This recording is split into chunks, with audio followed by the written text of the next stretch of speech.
5천?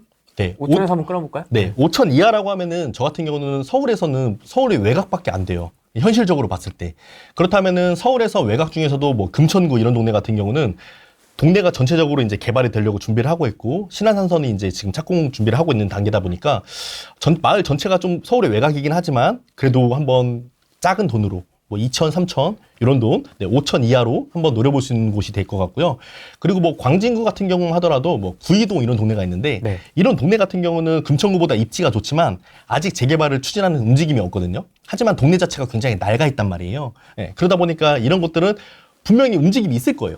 언젠가는. 하지만은 지금 당장 들어갈 타이밍은 아니지만 내가 눈여겨보고 있다고 하면은 뭐 모아타운을 추진한다, 신도통합을 추진한다 이러면은 뭐 몇 천만 원 올라가는 건 되게 우습거든요. 근데 내가 관심 갖고 있다가 그런 동네, 낡은 빌라촌 동네 갖고 있다가 그때 들어가는 것도 5천만 원 이하로 한번 고려해볼 대상이라고 저는 생각합니다. 그럼 1억 정도는? 1억 정도라고 하면은 저는 서울의 외곽보다는 좀 더 좁혀야 돼요. 아까 말씀드린 것처럼 서대문구, 동대문구, 동작구 이런 식으로 해서 좀 더 최중심부는 아니지만 이런 곳들에 투자할 곳이 있기 때문에 있어요? 1억 이하로도? 아까도 그런 데들이? 했고 네, 그 다른 구들도 다 그렇게 투자할 곳이 있습니다. 네, 자기 시야에서 공부를 안 했기 때문에 그거를 이제 모르는 것 같아요. 근데 이제 뭐 유튜브나 이런 데는 뭐 신축 빌라 팔려고 막 그런 거기만 홍보하잖아요. 예, 여기 지역 뭐 좋다고. 그래서 뒤에 보면은 자기 신축 빌라 팔려고 하는 거잖아요. 예, 그렇다 보니까 사람들이 자꾸 아는 데만 알고 이렇게 신축 빌라 홍보하는 데만 정보가 나와 있는 것 같은데 네, 서울에는 곳곳에는 이렇게 추진하는 곳들이 있습니다. 그럼 나 한 3억 정도 있다. 네. 대유자금. 1억에서 한 3억대? 네. 1억에서 3억대. 1억에서 3억대는 저는 무조건 한강변을 최우선으로 봐야 됩니다. 네, 서울에서는. 왜냐면은 서울에서는 일단 강남이 가장 좋지만 강남 같은 경우는 한강을 밑에서 위로 보다 보니까 해가 뜨면은 해가 남향으로 볼 수가 없어요. 강남은. 그렇다 보니까 한강변을 끼고 강 북에서 남향으로 한강 뷰를 그쵸. 내려다보니까. 네, 내려다보니까. 네. 이런 곳들 같은 경우는 지금 한강변에 아파트도 있고 빌라들도 있고 막 섞여 있단 말이에요. 네. 네. 근데 아파트, 재건축 아파트를 사면 좋겠지만 얘는 문제점이 투자 금액이 많이 들어간단 말이에요. 그렇다면은 내가 재건축 아파트를 갖고 있어도 새 아파트를 받고 재개발 빌라를 갖고 있어도 새 아파트를 받는 건 똑같아요. 근데 재개발 빌라가 좋은 점은 투자 금액이 작게 들어간다는 거거든요. 예.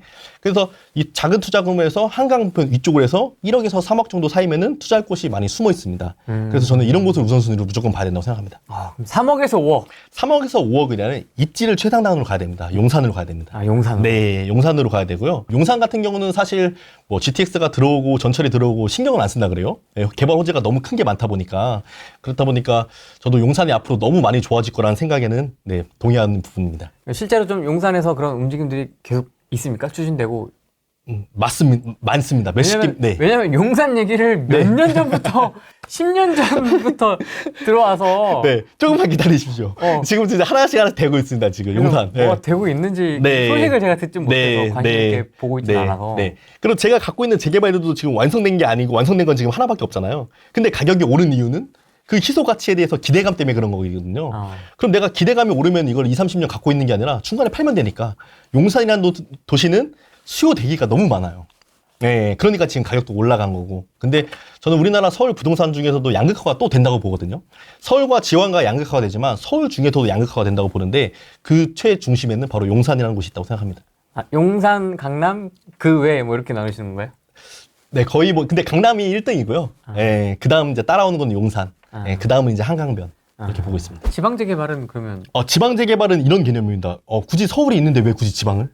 예, 서울도 몇 천만 원으로 투자할 수 있는데 왜 굳이 지방을 볼까? 약간 이런 개념이 있습니다. 합정 쪽 괜찮게 보십니까? 어떻게 보십니까? 합정 쪽? 마포 합정동 쪽에서도 재개발이 여러 가지가 있거든요. 네. 합정역에서 이제 7번 축으로 나오면 모아타운 3차에 선정된 곳이 있고, 네. 합정역에서 8번 축으로 나가면은 YG 엔터테인먼트 옆으로 이제 신소통합을 5월달부터 추진하는 그 한강변에 붙어 있는 곳이 있습니다. 그리고 성산초등학교라고 해서 한강변에서 성산초등학교 사이에는 모아타운을 추진하는 곳이 또 세 군데가 있거든요. 그래서 합정동이라고 하면은 이게 지금 오류가 뭐냐면은 아파트라고 하면 합정동이라고 하면은 비슷비슷하게 올라요. 떨어지고. 근데 재개발은 구역마다 다 달라요. 예, 그래서 합정동이라고 하면은 지금 제가 말한 것만 해도 5군데가 넘거든요. 그래서 합정동 중에서도 어디이냐. 그렇다면은 거기가 좋다 나쁘다를 평가하기 전에 금액이 얼마 들어가는지 봐야 돼요. 그러니까 이 금액 대비 여기가 좋냐 안 좋냐가 나오는 거지.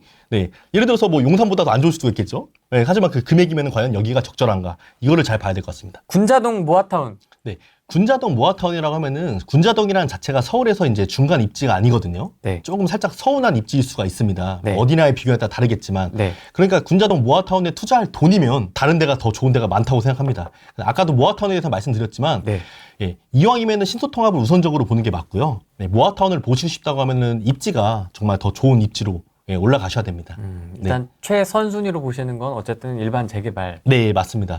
네. 천호 모아타운. 여기도 모아타운. 왜 이렇게 모아타운께 관심이 많으세요? 천호 네. 모아타운. 천호 모아타운도 비슷한 답인 것 같습니다. 예, 왜 더 좋은 데가 많은데 굳이 천호동 모아타운을 보시지? 약간 이런 생각은 듭니다. 신정 역세권 재개발이요. 네. 신정 역세권 같은 경우는 지금 투자 금액이 1억 후반에서 2억 초반 정도가 들어가거든요. 네. 네. 그 옆에 이제 목동 재건축 신시가지 단지가 있다 보니까 신정동에서 그래도 입지가 나쁘지 않은 편이긴 한데, 투자금 대비 내가 1억 후반에서 2억 초반이라고 했을 때 저는 또 이렇게 생각을 할 것 같아요. 내가 이 돈이면은 그러니까 신정 역세권 재개발이 나쁘다는 게 아니라 저라면은 또 한강변 쪽도 있는데 라는 생각을 할 것 같습니다.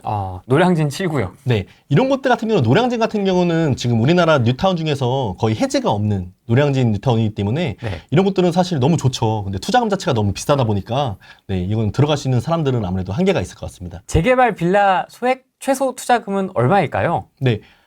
뭐 투자금은 아까도 말씀드렸겠지만은 2달 전에 뭐 제 수강생 한 분은 2,500만 원 네, 이렇게 투자하신 분들 실제로 계십니다. 서초도사 네이버 카페 보시면 그분이 2,500만 원으로 어떻게 투자했는지 적어놨기 때문에 한번 네. 참고해 보시면 좋을 것 같습니다. 마포구 노고산동 재개발. 노고산동 재개발 같은 경우는 이제 신촌역이랑 이대역 사이에 있는 재개발지고요. 바로 옆에 이제 마포 그랑자이라는 아파트가 있어서 맞아요. 마포에 이제 대장급 아파트 바로 옆에 있는 거예요. 그럼 제가 아까 말씀드렸잖아요. 마포에서 대장급 아파트 옆쪽을 보면 좋다. 근데 노고산동 같은 경우는 약간 지형이 언덕 쪽에 있거든요. 언덕 쪽에 있는데 여기가 이제 창천 초등학교랑 있는데 지금 신소통합을 한번 응모했다가 떨어졌거든요. 떨어졌는데 제가 생각할 때는 지금 여기가 투자 금액이 4억, 5억까지 올라갔다가 요즘에는 투자 금액이 떨어져서 지금 한 3억 정도 투자 금액이 들어가요. 예, 그러면은 저는 한번 뭐 고려해 볼 만한 장기적으로 봤을 때 한번 고려해 볼 만한 대상이라고 봅니다. 용산 청파 2구역에서 제외된 가칭 3구역 물건 가지고 있는데 가능성이 있을까요? 네. 용산 청파 거기 모아타운 거기 이제 준비하는 곳 같은 경우는 가지고 있으셔야 됩니다. 네, 가지고 있으셔야 되고, 청파동, 서계동 전체적으로 다 지금 묶여가고 있고, 지금 나중에 용산이 그쪽이 다 이제 개발이 될 거기 때문에, 개발이 된다 이런 의미보다도 개발 압력이 받아지는 자리이기 때문에, 이 청파동 이 자리는 갖고 계셔야 됩니다. 신방화역 빌라 궁금합니다. 네, 신방화역 빌라는 투자처로서는 추천드리지 않습니다. 방화 뉴타운이 있어도 뉴타운 안에 있는 것도 뭐 이렇게 보실 수는 있는데, 네, 거기에 투자할 돈이라면 서울 중심부로 더 나와서 많은 사람들이 더 좋아하는, 선호하는 그런 재개발지로 좀 바꾸시는 게 좋다고 생각합니다. 들어갈 수 있을까요? 신방화역 금액으로? 네. 아까도 말씀드렸지만은 뭐 한강변은 뭐 1억대고 하다 보니까 저한테 문의할 때 방화 뉴타운을 사고 싶어요. 이런 수요가 거의 없어요. 그러니까 결과적으로 부동산은 남들이 갖고 싶어야지 가격이 오르는 거거든요. 그런 의미에서 조금 선호도가 그 동네 사람들은 떨어지지만 예를 들어 지방 사람들이 방화 뉴타운이라고 하면 어딘지도 모르는 분이 태반이거든요. 그렇죠. 네. 그렇다 보니까 이런 것보다 예를 들어 뭐 마포다 이러면은 지방 사람들 모르는 사람 거의 없거든요. 한남이다. 네, 그렇죠. 그런 쪽에 네임드가 들어간 거를 들어가야 된다는 거죠. 네임드. 네. 네임드 구역? 네, 입지 네임드. 부동산 강사 네임드 뭐 이렇게 얘기하듯이. 네. 용두역 같은 경우도 그러니까 금액 대비를 봐야 될 것 같은데, 네, 나쁘지 않다고 생각합니다. 투자금 대비를 봤을 때. 네. 용강동은 어떻게 보십니까? 마포 용강동. 용강동 같은 경우는 이 한강변을 따라서 볼 때 지금 용강동 주변에는 아파트 가격이 20억이 넘고 그러거든요. 근데 이제 용강동만 이렇게 빌라촌으로 작게 돼 있어요. 근데 그 옆에는 이제 마포 먹자거리가 형성이 되어 있는데, 그런데 용강동은 그 굴다리 사이로 해가지고 한강변을 바로 나올 수 있는 그런 이제 한강변에 붙어 있는 좋은 입지인데, 결과적으로 말하면 아직 추진하는 사람은 없거든요. 근데 여기가 재개발을 추진한다고 했을 때는 아마 노후도 때문에 신도통합은 어렵고, 신도통합의 노후도는 60%고 모아타운은 50%거든요. 노후도가 60%는 안 되고 아마 50%대라서 지금 뭐 모아타운을 하면 할 것 같긴 한데, 아무래도 추진하는 사람이 없다 보니까 내가 먼저 섣불리 용강동을 들어갔다고 하면은 언제 추진할지를 모르는 거거든요, 사실. 네. 그래서 용강동 같은 경우는 투룸빌라 기준으로 지금 3억대면 진입이 가능하고, 투자금 기준으로 1억대면 가능하거든요. 그렇기 때문에 내가 2억대로 용강동을 들어간다는 거는 굉장히 잘못된 방향성이고, 1억대로 내가 정말로 장기적으로 한번 그냥 좀 심어놓는다고 했을 때는 그래도 한번 고려해볼 만한 괜찮은 곳이라고 생각합니다. 왜 안 나오나 했습니다. 성수동. 네. 준공업 지역. 네. 어떻게 보십니까? 성수동 같은 경우는 뭐 성수 1, 2, 3, 4가 해가지고 이미 다 조합 설명회가 돼 있고 뭐 49층을 하냐느니 77층을 하냐느니 말들이 다 나와 있고 투자금 자체가 이미 뭐 12억 이상 들어가기 때문에 와. 네, 너무 좋은 건 알지만 네, 투자 금액이 많이 들어가기 때문에 들어가는데 한정성이 있는 것 같습니다. 하지만 이곳들은 토지허가구역으로 묶였다 보니까 실거주를 할 수 있는 사람만 들어갈 수 있는 거고요. 이제 한남 뉴타운 같은 경우는 토지허가로 묶이지 않았다 보니까 한남 뉴타운은 내가 갭을 끼고 투자를 할 수가 있고 네, 이런 차이가 있습니다. 삼전동은 어떨까요? 삼전동 같은 경우는 잠실 쪽에 이제 입지가 굉장히 좋아요. 하지만 재개발에서 중요한 게 면적 대비 내가 소유주가 몇 명이 있어가지고 나중에 일반 분양을 얼마나 받아볼 수 있느냐가 중요한 사업 포인트거든요. 아파트를 짓는데 내가 주민들 사람들이 다 같이 돈을 걷어서 지으면은 추가 분담금이 많이 나오거든요. 그러다 보니까 일반 분양을 최대한 많이 받아서 사업성을 확보를 해야 되는데 삼전동 같은 경우는 면적 대비의 소유자 숫자가 너무 많다 보니까 일반 분양이 너무 안 나와요. 네, 그러다 보니까 굉장히 지지부진할 겁니다. 네, 입지는 굉장히 좋지만, 예, 하지만 워낙 여기도 이제 입지로 따지면 네임드거든요. 네, 그렇다 보니까 많이 안 좋다 이건 아닌데 그렇다고 또 좋지도 않습니다. 그렇다고 봅니다. 네. 또 이제 항상 그 이슈의 중심에 있는 부가현 2구역, 3구역. 네. 부가현 2구역, 3구역이 프리미엄이 5억대까지 빠졌다가 최근에 다시 좀 반등을 하면서 이제 6억대로 올라갔는데, 그러니까 이게 될 듯 안 될 듯 제가 재개발을 해보면서 느낀 거는 단톡방에서 싸움이 없는 재개발지는 하나도 없어요. 아, 그래요? 네, 제가 지금 여러 개를 갖고 있고 핸드폰도 제가 이제 2개를 쓰는데 하나는 재개발 단톡방에만 다 들어가 있거든요. 근데 이거를 보고 있으면은 진짜 너무 스트레스 받아요. 사람들끼리 막 서로 이렇게 헐뜯고 막 어떨 때는 막 육두문자도 나오고 하다 보니까 보고 있으면 너무 스트레스를 받는데, 결과적으로는 이렇게 싸움이 없는 곳은 없는데 부가현 2구역, 3구역도 결과적으로 이제 가격이겠죠. 가격을 내가 얼마에 투자해서 들어가느냐의 포인트지 뭐 되긴 되죠. 방배 재개발과 한남 재개발 어디가 좋나요? 글쎄요. 이거는 구역별로 다를 것 같긴 한데 아무래도 한남 뉴타운에서 재개발 왕은 아무래도 한남 5구역이다 보니까 네, 한남 5구역이 앞으로 재개발 중에서는 탑 중에 탑이죠. 양재 이동 빌라 투자 괜찮을까요? 양재 이동 같은 경우는 모아타운에 한번 선정이 됐고 몇 개의 구역들은 지금 선정이 안 됐는데, 일단 양재라는 곳이 이제 강남 쪽에서 이제 개발 호재도 있고 하다 보니까 입지적으로는 굉장히 좋은데 네. 문제는 이제 노후도도 간당간당하고 하다 보니까, 그래서 강남에서 모아타운을 투자한다는 자체가 저는 그냥 한 세모로 보거든요. 네. 네, 입지는 좋지만 반대를 하는 그 파워가요, 일반적인 재개발보다 그 강남의 상가를 갖고 있는 사람들의 파워가 훨씬 세요. 왜냐면은 얘네들은 그게 가만히만 있어도 사실 집가 상승이 되고 집가 상승이 비싼 자리다 보니까 재개발에 대해서 좀 더 이렇게 반대하는 비율도 높고, 상가 사람들도 반대를, 다른 사람들 반대하지만 여기는 반대하고 막 시위하고 덧이 좀 파워가 셉니다. 그래서 강남권에서 모아타운은 저는 좀 세모로 보고 있습니다. 어떤 구역을 얘기하든 바로바로 나오시네요. 서울에 안 가본 재개발부가 어떻게 없습니다. 해야 이 정도 수준이 되는 거예요? 어느 정도 공부를 해야? 저는 이제 재개발 투자의 정석이라는 책을 쓸 때도 한 달도 안 돼서 썼거든요. 책을 쓰는데 근데 많은 사람들은 이제 뭐 1년 걸렸다, 뭐 반년 걸렸다 말씀하시는데 저는 그냥 방문 잠가놓고 그냥 와이프한테 밥만 넣어줘 하고서 새벽 2시까지 책을 썼어요. 책을 쓰려면은 이제 A4 용지 폰트 10으로 해가지고 한 120페이지 정도 써야지 이제 책 한 권이 나오는데, 그래서 저는 일단 뭔가를 하려고 해서 마음을 먹으면은 그거를 끝장을 내는 성격이거든요. 그러네. 네. 그래서 내가 서울에 재개발을 하면은 내가 서울에는 25개의 구가 있고 25개의 구를 한 번에 내가 다 공부를 하려고 하면은 너무 벅차요.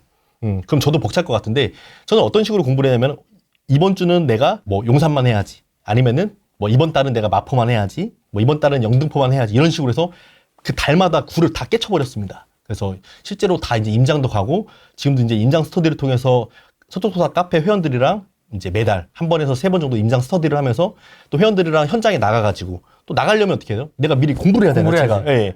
나갔는데 제가 막 지도 보고 막 어버버해. 회원들 따라오는데 막 잠깐만요. 돌아왔네요. 저희 뭐 이리로 가시죠. 막 이러면 이거 되게 없다. 짜증나지. 네, 머스타드 하잖아요. 머스타드 하기 때문에 미리 그 임장 스터디를 하면은 제가 이제 그 시세도 조사를 해야 되죠. 그리고 현장 답사도 먼저 한번 해야 되죠. 예, 먼저 한번 돌고 나서 이렇게 빠른 코스로 해가지고 이렇습니다. 따따닥 알려드려야지. 그렇지. 예. 잠깐만요. 여기가 어디죠? 이러면 또 이제 네. 모양 빠지지. 네, 모양 빠지죠. 그러니까 이제 저는 이제 오프라인에서 강의를 할 때도 사람들한테 서울 재개발 모르는 거 없으니까 바로 질문하라고 하거든요. 아까 이제 프레임님을 만났을 때도 예, 저는 서울 재개발 모르는 거 없으니까 그냥 바로 질문 받읍시다라고 말씀드렸고. 네. 근데 그렇다 보니까 그러니까 매일 하루 종일 일과가 그냥 저는 이렇게 부동산 재개발 구역 보는 거가 제 일과입니다.